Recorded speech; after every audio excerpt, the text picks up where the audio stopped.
Hey everyone, it's George from the George Nizer channel, developer of Appleman Sam, leader of Bonehead Labs, the world-renowned organization developing the best games of all time. Yep, that's me.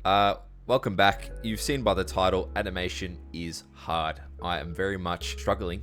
I'm not much of an animator myself, but I've learned some handy tips to sort of get you from A to B, at least getting you a placeholder animation, something you're happy with, something you could look at for a long period of time as you're developing, and then come back and get your final version later. So I don't really have a script for this video. I'm just going to sort of explain what I've gone through and tell you the tips. On the screen here is a carrot enemy from the game Appleman Sam. Again, check out the links in the description, boneheadlabs.org, itch.io. Coming to Steam at some point. The carrot enemy is quite simple. He doesn't run. He doesn't have an attack animation.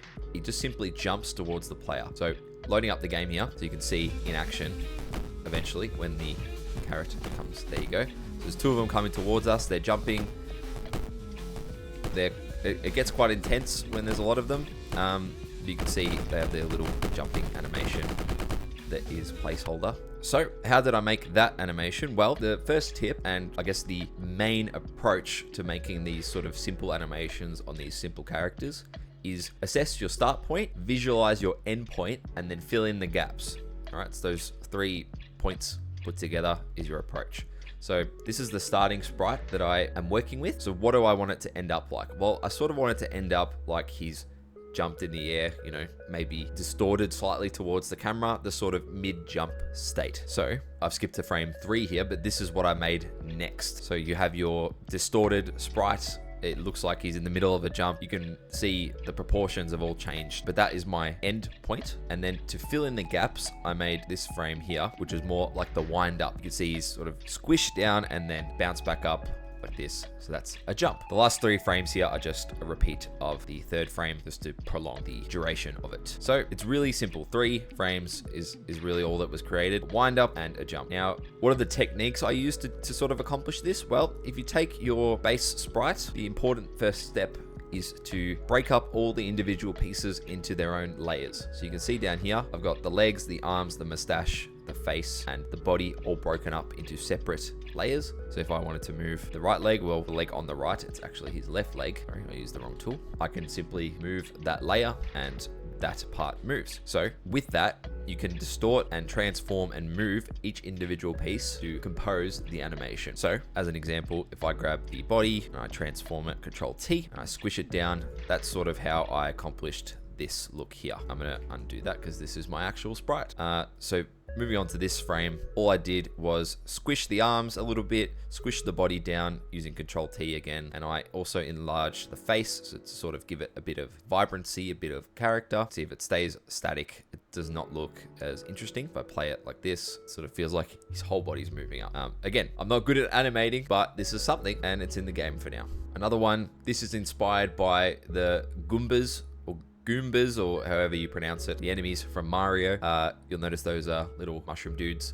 If you look at the original game's animation, which I did on stream, don't forget to check out the streams, the little legs of the Goombas just simply alternate on which one is enlarged in a given frame. Not a complex animation at all. There's actually not much moving on the screen. Something's getting larger and other things getting smaller. I attempted to do that with my broccoli sprite here, but the proportions of the enemy did not really allow for it. There's not really one leg bigger than the other. It didn't look right. But I was inspired by that sort of minimal approach. How do I make this look like it's moving with the minimal inputs? There's literally 2 frames. Frame 1, frame 2. The legs are out, the legs are in. We play that, it looks a bit strange, but in the game, in the chaos of the game, going back to it, you can see it looks like they're moving. They're just walking towards me. Nothing too complicated. I'm accomplishing the feel I need. They're just basic dudes walking towards me. Would any frames in between make it look better? Not really, in my opinion.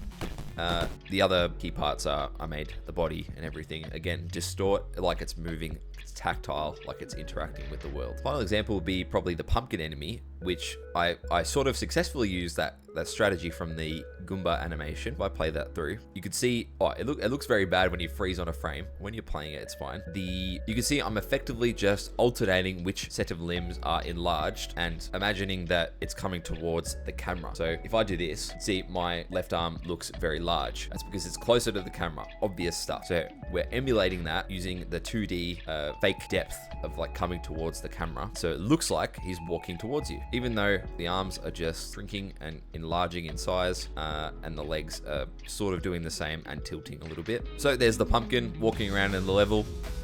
Doesn't look out of place. He looks like just a dude walking towards you. It all fits together nicely, nice and simple. And all I've done is just take this one frame and then flipped it this way. So I've really just drawn 2 frames again, the idle, like the starting position, the end position, and then a flipped version of the end position. Literally, that's it. Now I want to conclude with a warning that this doesn't work for everything. Billy the Chili, the big boss of the game, well, the first boss of the game. I followed the same strategy, but you can see this sprite is a little bit more detailed. Well, it literally is more detailed. There is almost double the pixels in here. So your approach looks all right. Goes back to neutral. Oh, bit jarring. Crossing the legs over like that doesn't look as nice. When it's moving around, it's okay, but this is the case where an additional frame in the middle of these two is going to be essential to make it not look ridiculous. I'm yet to do that. Be patient.